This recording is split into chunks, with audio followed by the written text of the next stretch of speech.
पुराणाय नमः।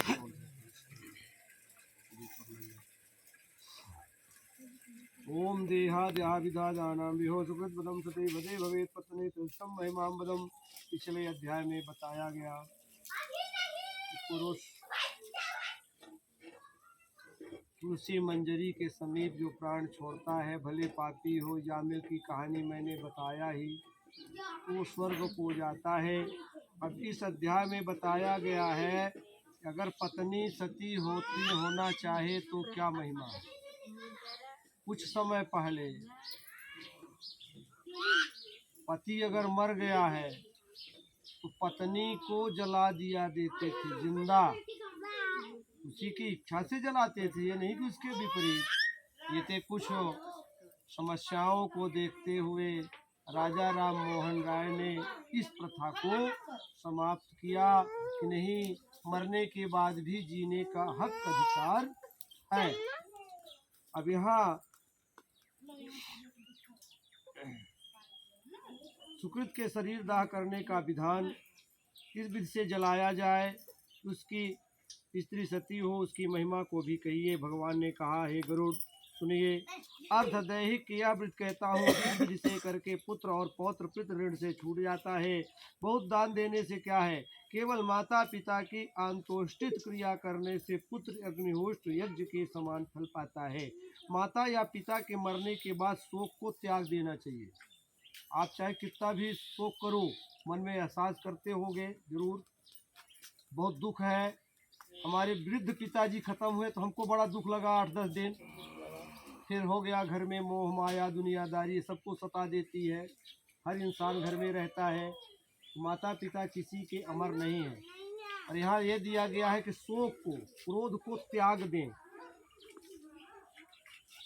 त्याग करना चाहिए। पापों को शांति के लिए सब भाइयों के साथ पुत्र को मुंडन कराना चाहिए।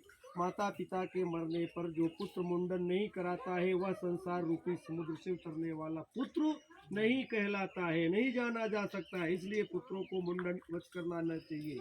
नख और आँख के बालों को नहीं काटना चाहिए। फिर भाइयों के साथ स्नान करके धुले हुए वस्त्र पहनना चाहिए। फिर ताज़ा जल लाकर मृतक शरीर को स्नान कराएं। चंदन माला गंगा जी मृतिका से सुशोभित करें। फिर नए वस्त्रों से ढककर अपसभ्य हो नाम और गोत्र का उच्चारण कर मृत्यु के स्थान में सब नाम से दक्षिणा सहित पिंड दे। इससे भूमि के और भूमि के वहाँ धाता देव प्रसन्न होते हैं। द्वार पर पंथ के नाम पर पिंड देना चाहिए। उनसे भूतों की गणना से प्राप्त दुर्गत नामक जीव बाधा नहीं करते।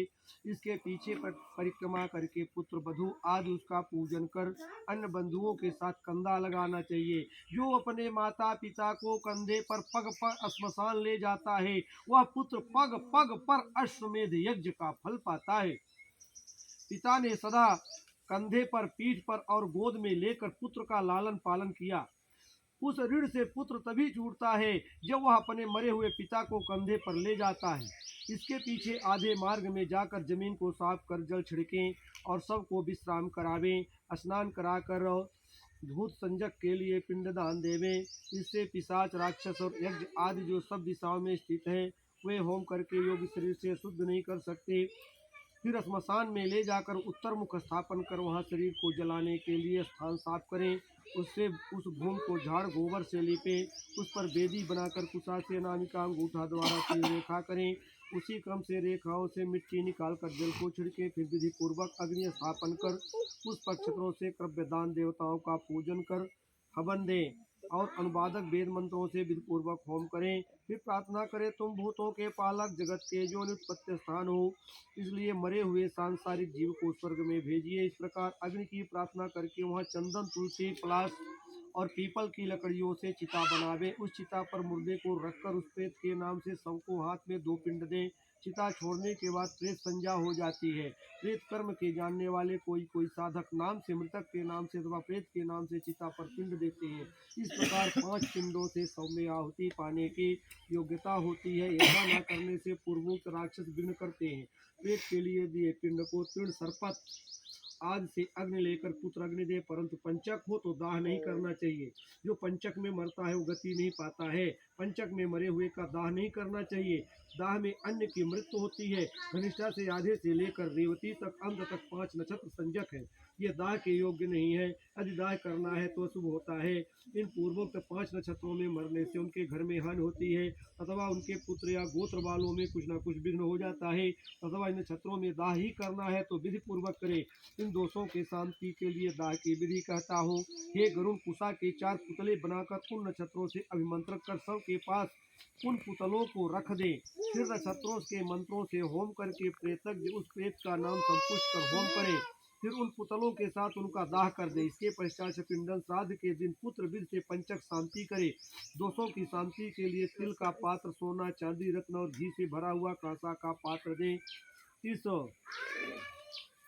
प्रकार की शांति की विधि करके भी जो चाह करता है उसको विघ्न नहीं होता, प्रेत की गति हो जाती है। इस प्रकार पंचक में दाह होता है। पंचक ना हो तो केवल मृतक का दाह करना चाहिए। अगर उसकी पत्नी स्त्री सती होना चाहे तो उसको भी उसके साथ दाह कर दे। उसको यह विधि है, पति के हित में तत्पर पतिव्रता स्त्री जब तक साथ जीना चाहे तो स्नान करे।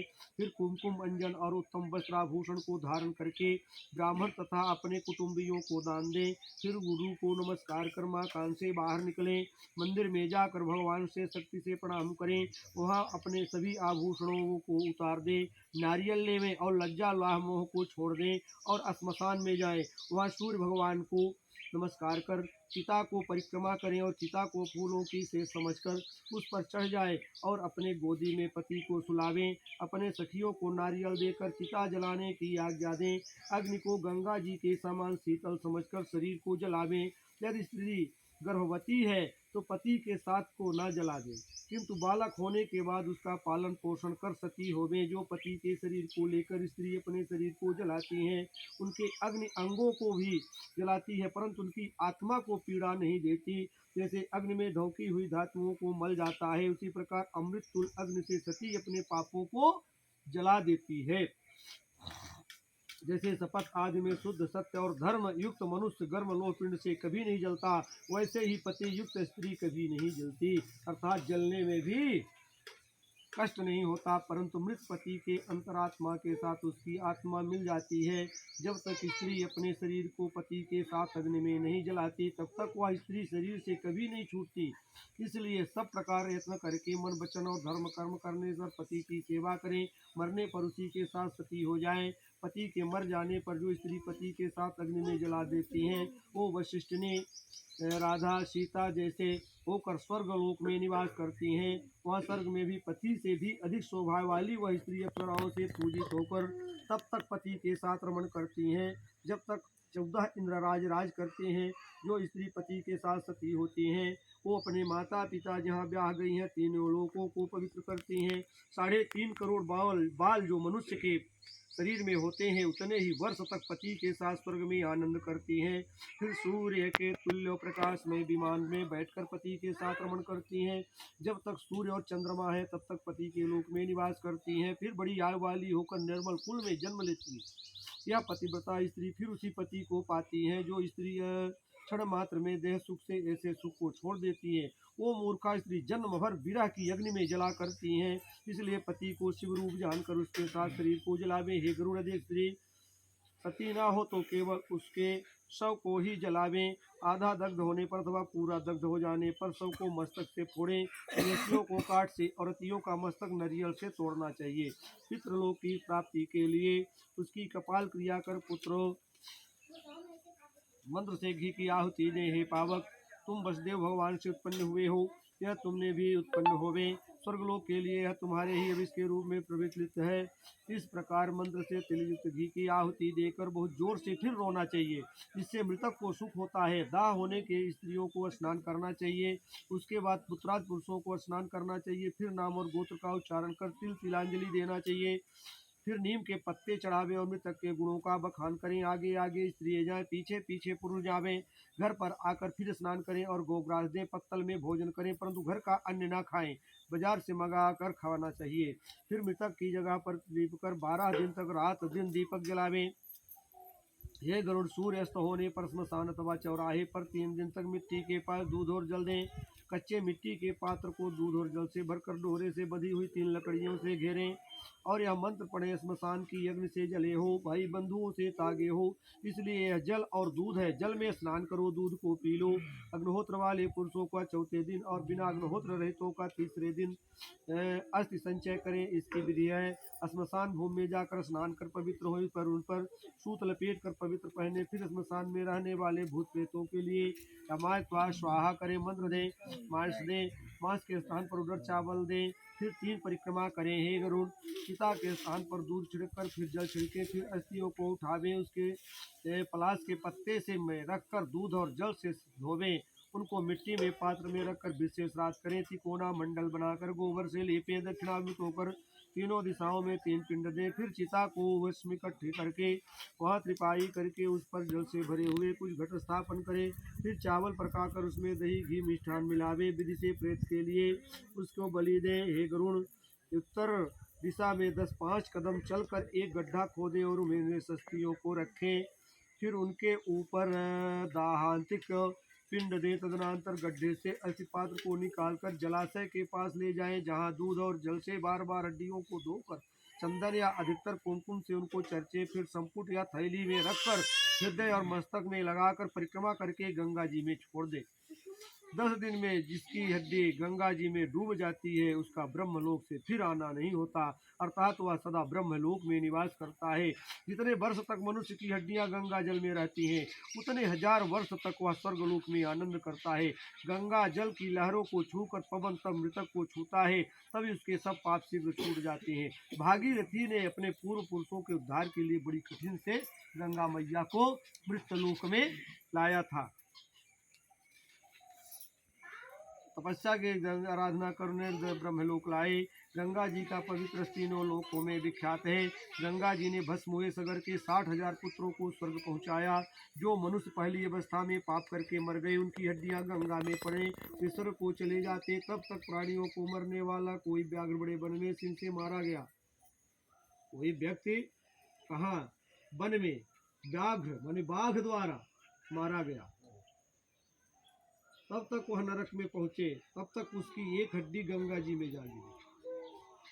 वही शिकारी इसको हड्डी लेकर के उड़ रहा था खाने के लिए, मांस भक्षक जैसे कौवा, गीद इत्यादि। और वो क्या किया कि जब गंगा जी के ऊपर पहुंचा तो उसके चोंच से वो हड्डी गिर गई और कहाँ चली गई? गंगा जी में। तो गंगा जी में हड्डी गिरते ही वह स्वर्ग पहुंचा। कहने का अर्थ ये है कि जब धोखा से हड्डी जा करके गिर के स्वर्ग जा रहा है, तो जब हम अपने प्रिया को अस्थित रूप से करेंगे तो निश्चय ही ब्रह्मलोक में जाएगा। पहले प्राणियों को मरने वाला कोई व्याघ्र पहुंचे, तब तक उसकी हड्डियां गंगा जी में गिरी। वह सुंदर विमान में बैठकर देवलोक को जा पहुंचा। इसलिए सत्पुत्र स्वयं ही अस्थि संचय के बाद 10 गात्र करें। यदि कोई विदेश में वन में अथवा चोरों के भय से मर गया है, उसकी देह नहीं मिली, जिस दिन से मरने की खबर सुनो, उसी दिन से डाव का पुतला यानी कुशा का पुतला बना करके पूर्वक उसका दाह करें और उसको भस्म लेकर गंगा जी में छोड़ें और उसी दिन से 10 गात्र करना आरंभ करें। वही 30 संवत्सर आज के साथ में ग्रहण करें। जो स्त्री पूरा गर्भ होने पर मर जाए तो उसका पेट चीरकर बालक को निकाल लें। यदि बालक मरा है तो भूमि में गाड़ें और स्त्री को जला दें। यदि बालक गंगा जी के किनारे मरा है तो उसे गंगा जी में छोड़ दें। यदि अन्य देश में बालक मरे तो उसे भूमि में गाड़ दें। 27 महीने तक के बालक को मिट्टी देना चाहिए। इससे अधिक आयु का है तो उसको भी जलाकर उसकी हड्डियां गंगा जी में छोड़ें और उसके लिए जल घट दान, बालकों को भोजन कराएं। गर्भ में नष्ट हुए की कोई क्रियाएं नहीं होती है। भूमि में स्थापना करना चाहिए। घट और खीर का भोजन देना चाहिए। कुमारावस्था बालक के मरने पर कुमारावस्था के बालकों को भोजन करावें। मृत्युक्त पौणावस्था में मरने पर बालक समेत ब्राह्मण को भोजन करावें। 5 वर्ष के बाद चाहे व्रत हो चाहे सव्रत हो, यज्ञोपवीत हुआ हो या ना हुआ हो, उसे गुड़ खीर के क्रम से 10 पिंड दें। एकादशा द्वादश कर्म करें, परंतु वृक्ष स्वर्ग ना करें। पौणावस्था में मरने वालों को सैया दान महादान से क्रिया करें। पौणावस्था में मरने वाले के पिता जीता है तो उसको पिंडन नहीं होता है। इसलिए ब्राह्मण दिन को दृष्टि बिल से श्राद्ध करें। स्त्री और शूद्रों को तो जनेऊ के स्थान में विवाह कहा गया है। इसलिए जनेऊ या विवाह के पहले मरने वाले सब वर्णों को वायु के समान उनकी क्रिया करें। थोड़े कर्म के प्रसंग से, थोड़े ही विषय बंधनों से तथा शरीर में थोड़ी सी आयु होने से थोड़ी ही क्रिया करें। किशोर तथा तरुण अवस्था में सय्यादान और वृक्ष को स्वर्ग न करें। महादान और गोदान दें। इस प्रकार की यतियों को दाह क्रिया करें। ससगात्र पुत्रों को ना करना चाहिए। दंड मात्र ग्रहण करने से मनुष्य नारायण के तुल्य हो जाता है। दंड ग्रहण से वे प्रेत नहीं होते। अपने स्वरूप के अनुभव से जानी लोग सदा मुक्त होते हैं। इस कारण से दिए हुए पिंडों को इच्छा नहीं करते, इसलिए उनका पिंडदान और जलदान आत्मक्रिया न करें, परंतु पितृभक्त तीर्थ श्राद्ध और दया श्राद्ध करें। हे गरुण, हंस, परमहंस, कुटीचक, बोधक, इन 4 प्रकार के सन्यासियों को मरने पर भूमि में स्थापना करना चाहिए। जहाँ गंगा आदि नदियाँ ना हो वहाँ भी भूमि पर स्थापन करना कहा है। जहाँ महानदियाँ हो वहाँ सन्यासियों को प्रवाह देना चाहिए। गंगा नदी से समृद्ध स्थापनो स्मृतो तत्रदम च निपक्षेतो हो। इत श्री गरुड़ पुराणम स्वारद्वारे नामो 10वां अध्याय। समाप्त। बोलो गरुड़ पुराण की जय।